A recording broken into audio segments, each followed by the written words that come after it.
1 year ago, Yahya Sinwar, the terrorist chief of Hamas, launched the October 7th massacre against Israel. It was the bloodiest attack on the Jewish people since the Holocaust. It was the worst attack on the Jewish state since the founding of Israel. Sinwar's terrorists murdered in cold blood 1,200 people. That's elderly people, Holocaust survivors, children. They brutally raped women.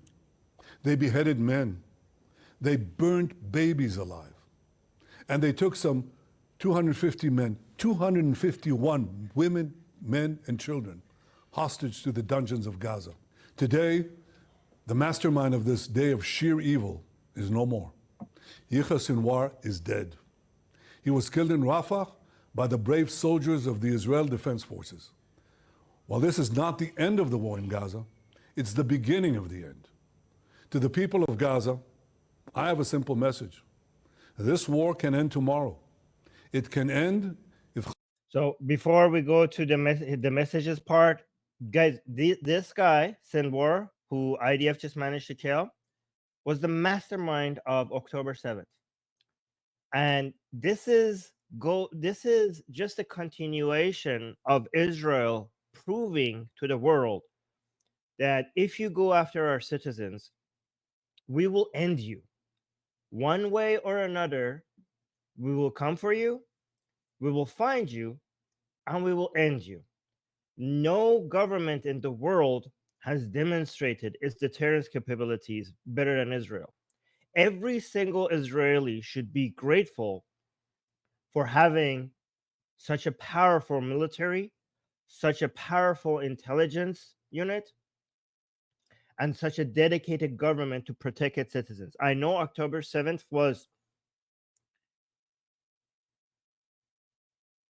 I don't even know what words, I'm trying to use words, but there's no words that I could think of to describe it properly. Just insert whatever words you think is the best. But Israel comes back. Whenever the enemies of Israel manage to get a hit, manage to make Israel suffer, it is something that we cannot dismiss. It needs, the Israeli people will criticize their own government, but Israel will recover, and Israel will come back, and Israel will live. That's what Israel does. And on the Persian show, when only 2 hours after the news came, people told me, like, I went live, and we had to go live on the Persian channel, right? Mostly to my Iranian audience. And we thanked Israel as Iranians, but we also were jealous. We were also jealous of Israeli people. So I hope Israeli people are grateful, because we were hoping, we were wishing on the Persian channel that one day Iran gets to have a secular, liberal government with a strong army, with a strong intelligence unit for it to be able to protect the Iranian people and to go after its enemies, especially its enemies from this cult of death that Israel is so effective at eliminating. I hope that for Iran as well. So I, as an Iranian, I'm jealous of Israeli people. And I hope you understand what you have. I hope, again, when I'm saying being appreciative, it doesn't mean not to be critical. I also appreciate Israel having such a critical media, a culture of protesting, a culture of holding the government accountable. Those are what makes your country strong. So these are not a contradiction. Being grateful does not mean not complaining, not holding the government responsible, not protesting. These go actually hand in hand. They are the reason why you're a stronger country. Anyway, so now let's go to the messages part. I am so impressed that Bibi, again, guys, I know I have my criticisms of Bibi. Today is not the day for that, okay? This speech was 10 out of 10. I am so impressed that after he announced this, his starting message was to the people of who? Gaza. Look at this. Of the Israel Defense Forces. While this is not the end of the war in Gaza, it's the beginning of the end. To the people of Gaza, I have a simple message. To the people of Gaza. So you can see, like, the messages that he has is to the people, to the families of the hostages, to people of Israel, to the people in the region. But first, he started by saying to the people of Gaza. And again, it's one thing. I know it's easier these days for Israelis to separate the people of Iran from the Islamic Republic in Iran. It's so easy to do that these days because how many Iranians come and demonstrate their support for Israel, and how many Iranians support their even more Iranians show their disdain for the government, right? But it's more difficult to do that in Gaza because of so many opinion polls that we get from Gaza, seeing the views of people in Gaza. I know it's more difficult for people to separate Hamas, for example, from the people of Gaza. I mean, it's difficult, but it's good that if we try. You know, again, at the end of the day, people are a victim of their environment, and it's so interesting to see Netanyahu kind of attempting that here. Again, I know he already does that with the people of Iran, but the way that he's now separating the people from Gaza, trying to actually try to create a distance between the people of Gaza and Hamas. This is actually quite impressive.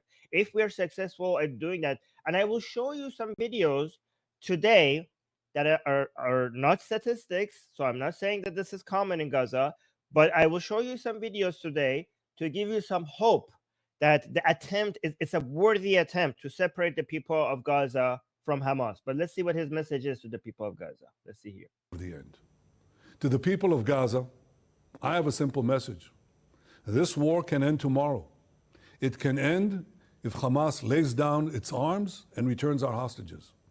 Hamas is holding 101 hostages in Gaza, who are citizens of 23 countries, citizens of Israel, but citizens of many other countries. Israel is committed to doing everything in our power. You see in his message to the people of Gaza, I'm telling you, Hamas needs to do this. So I know a lot of people here try to make the people of Gaza and Hamas the same thing, and I understand that many of their views are the same.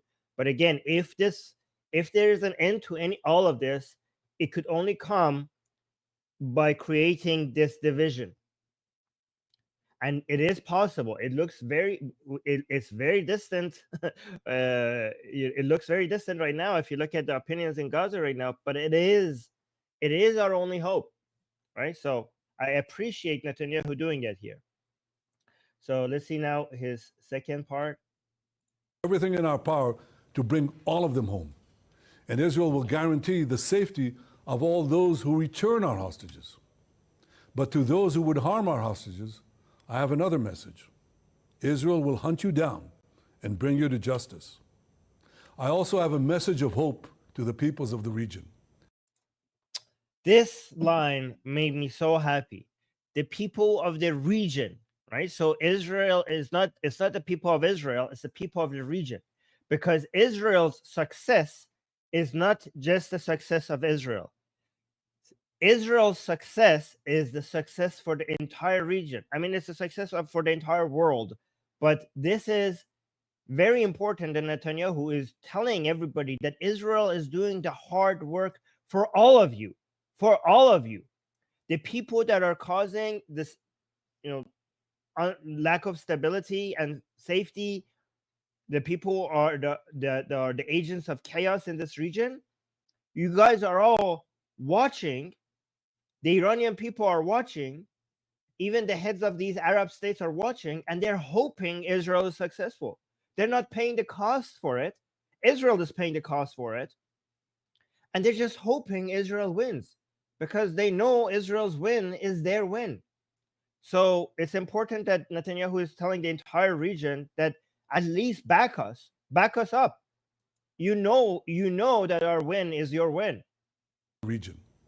The axis of terror that was built by Iran is collapsing before our eyes. Nasrallah is gone.